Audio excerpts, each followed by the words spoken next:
good. My writing partner, Luke Barber, is one of the most playful people I've ever met. And Luke lives in Dallas, I live here in the Bay Area, so we do most of our collaboration over the internet.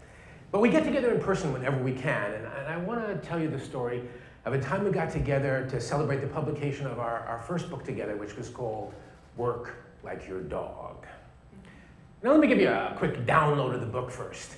How many times have you heard somebody say, "Oh man, I've been working like a dog and my boss is working me like a dog"? But the question is, you ever take a moment to notice how your dog does spend his day?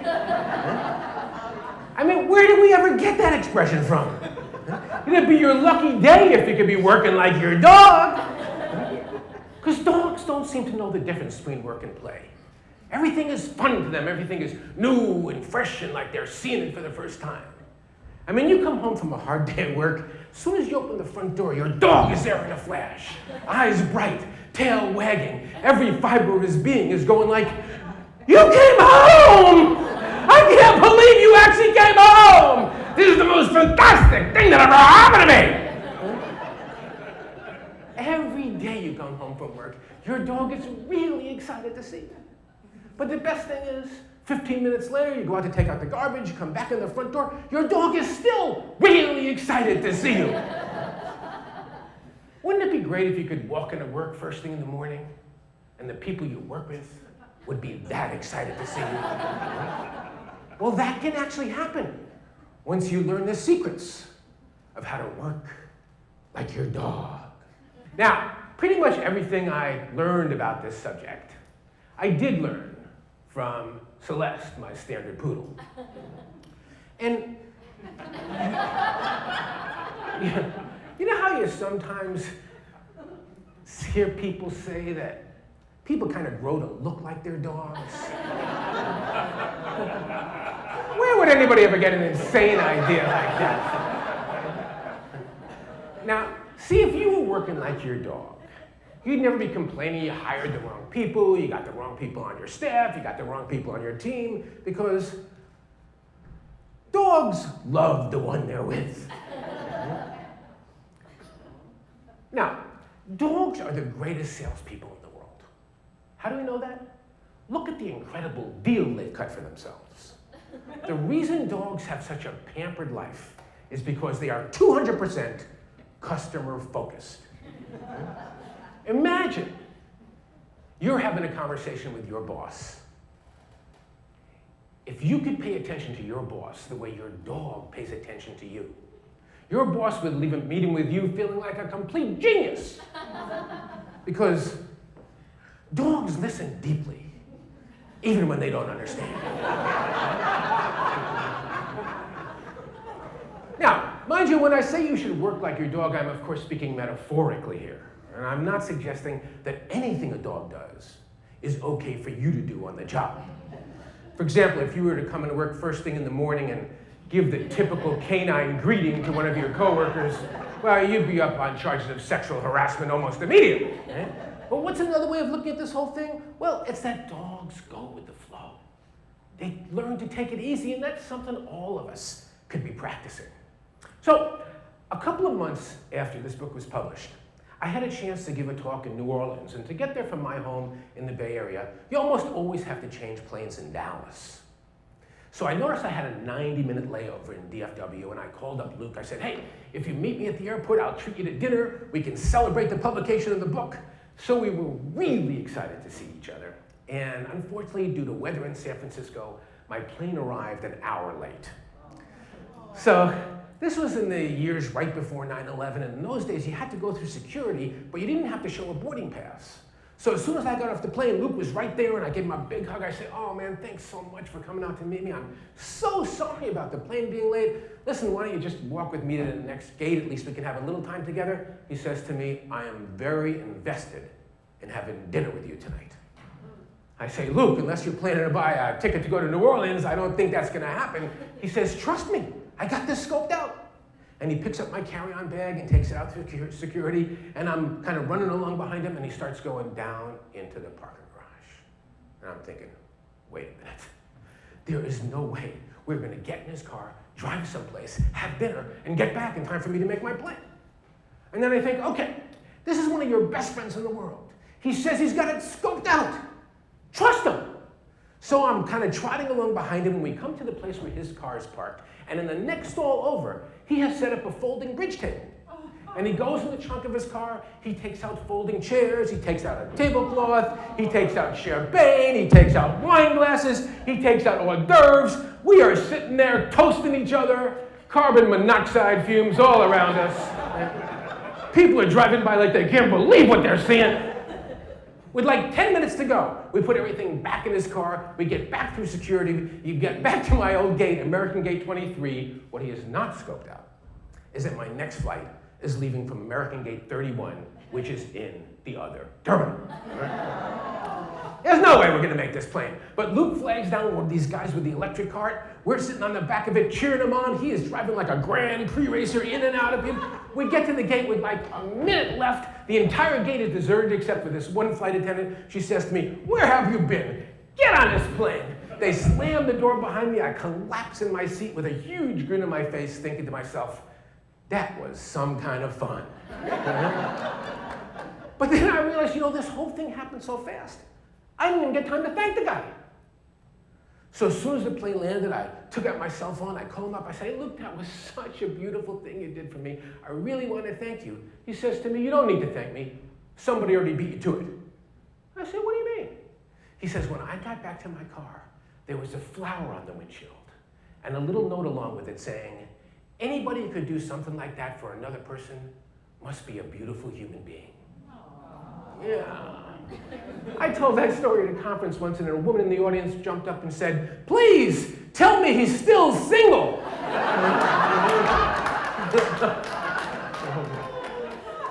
Which, in fact, he's not.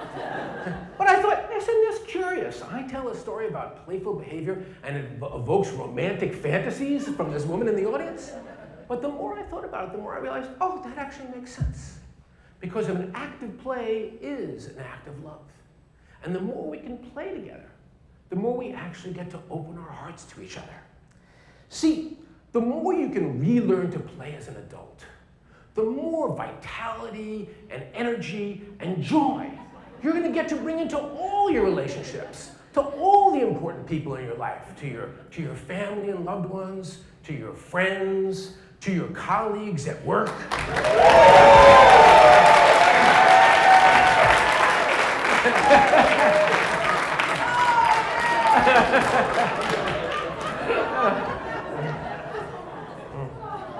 I'm so glad you're paying attention.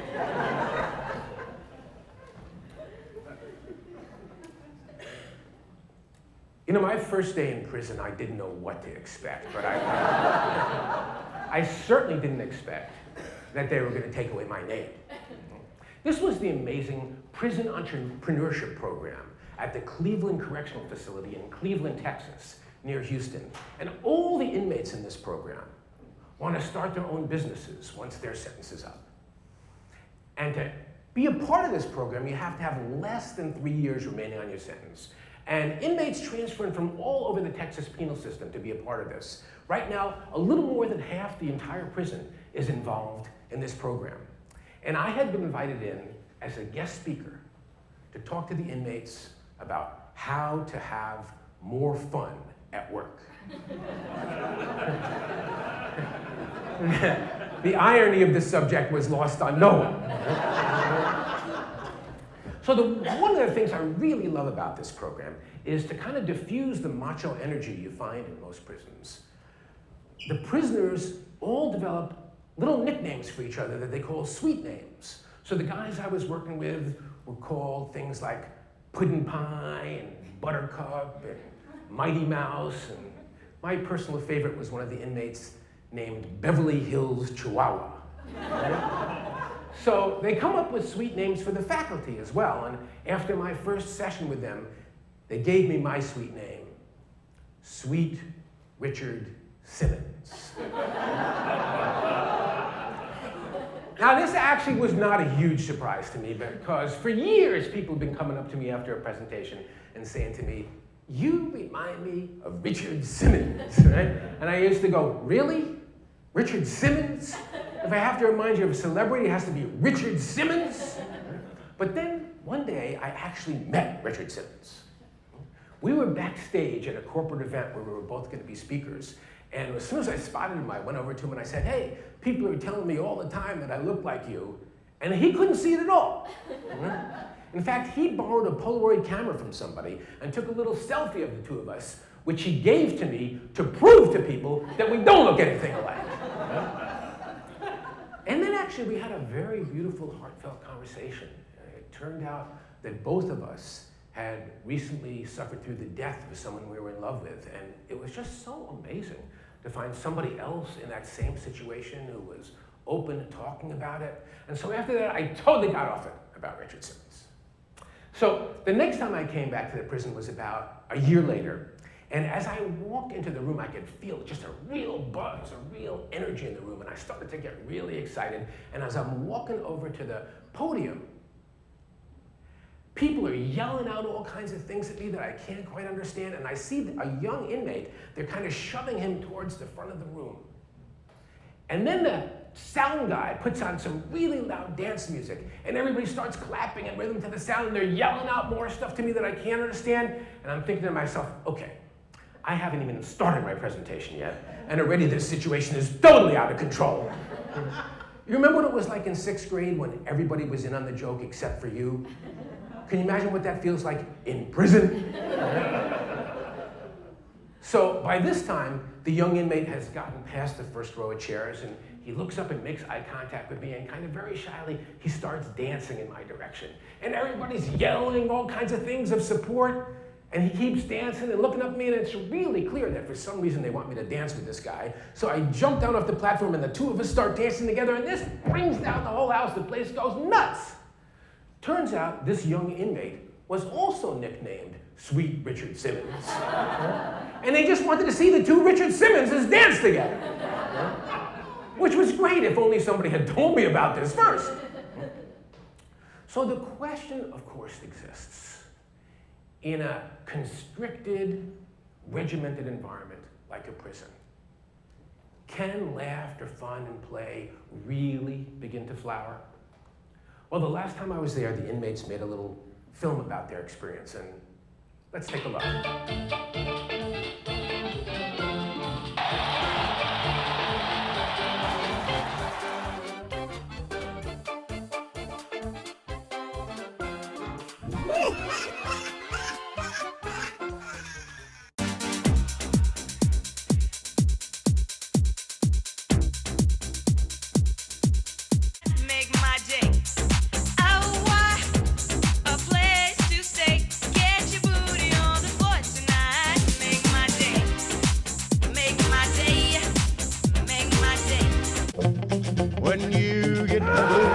Get a rock and roll feeling in your bones, put taps on your toes and get gone, get a rhythm. When you get the blues, a little shoeshine boy, he never gets low down, but he's got the dirtiest job in town, bending low at the people's feet on a windy corner of a dirty street. Well, I asked him while he shined his shoes, how'd he keep from getting the blues? He grinned as he raised his little head, he popped his shoeshine rag, and then he said, get rhythm. When you get the blues, come on, get a rhythm. When you get the blues, a jumpy rhythm makes you feel so fine. It'll shake all your trouble from your worried mind. Get a rhythm.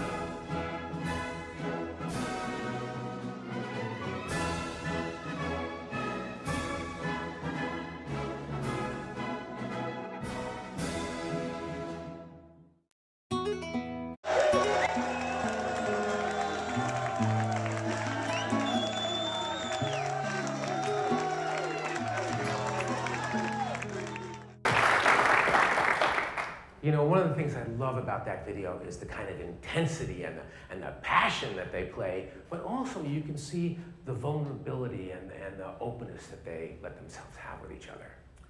Now, my colleague Gio Ortega and I, one of the easy ways we found to start playfulness with the inmates, as you could see, was dancing.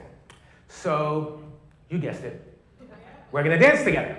So, what I wanna do is introduce you to a dance that we designed for the inmates. This is a dance where everyone starts in isolation, and then there's an invitation to come and join the play community. And one by one, we all get to be part of the whole. So, would everybody who was born in the fall, September, October, November, would you just stand up right now and wave to the other people in your birthday month groups there? Perfect. And hey, in the satellite areas who are watching this, why don't you guys stand up and do this too? All right, so stay standing, because in just a moment, I'm gonna ask everybody to stand up, not quite yet, and people born in the fall, you're gonna start the dance. So you're gonna start dancing, and everybody else is just gonna stay there kind of frozen, waiting to be invited, and then every 5 seconds, you're just gonna tag somebody near you, unfreeze them, and they're gonna be dancing together. Then in 5 more seconds, everybody dancing is gonna tag somebody else. Inside a minute, we're all gonna be dancing together. So would everybody stand up right now? And actually, people in the front row, why don't you turn around so you can see it coming your way. And kind of to channel my inner Richard Simmons, who did his Sweatin' to the Oldies, we're gonna dance to a classic Donna Summer tune, so let's boogie! Fall begin! Fall, yeah, begin dancing. Oh, you're looking good? Okay, tag somebody near you, Fall, and you keep dancing and they dance along with you. And if you're not dancing, just notice what it feels like to see that invitation coming closer. Okay, good, tag somebody else. Doing great.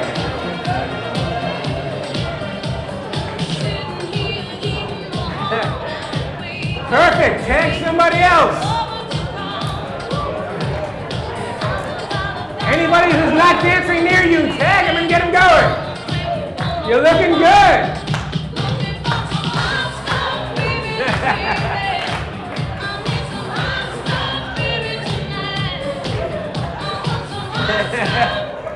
All right, great. Would you give yourselves a nice round of applause?